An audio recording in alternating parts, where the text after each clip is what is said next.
युव नेता राघव चड्ढा को लगी एक शक्त झटका।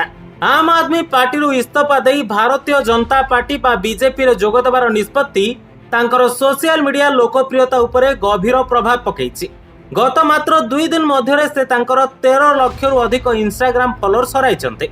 एही संख्या केवल एक साधारण संख्या नुहे बरं जनसाधारण एवं समर्थकଙ୍କ असंतोषर एक स्पष्ट प्रमाण।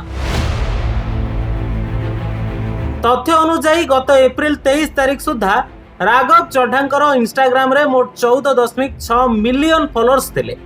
से सोशल मीडिया रे जने अत्यंत सक्रिय एवं लोकप्रिय नेता भाव में परिचित। किंतु एप्रिल 24 तारिख रे जेतेबेले से आप छाड़िबा नै घोषणा कले स्थिति हठात बदली गला। आम आदमी पार्टीर जने आगधाड़ीर नेता भाव में तांकर युववर्गଙ୍କ मध्यरे एक स्वतंत्र परिचय रहितला। मात्र बीजेपी रे शामिल हेबा खबर प्रसारित हेबा क्षणी सोशल मीडिया रे तांको समर्थक माने निराश होइथिबा देखिबाक मिलिछि।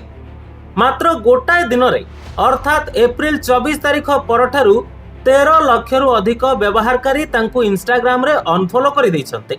फलस्वरूप तांकर फॉलोअर संख्या 14.6 मिलियन रु सीधा सड़क 13.3 मिलियन को खसी आसी।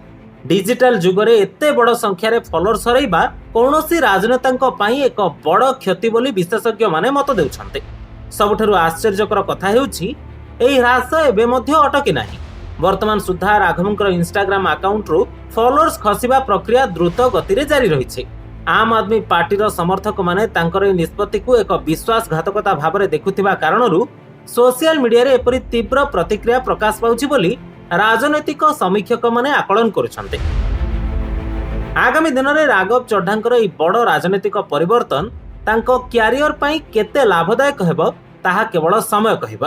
किंतु वर्तमान पई सोशल मीडिया रे तांको जनतांकर असंतोषर शिकार हेबाकू पड़िछि। तबे आपणको मतरे राघव चड्ढांकर एही निष्पत्ति ठीक ना भूल आमको कमेंट बॉक्स रे निश्चय जणांतु।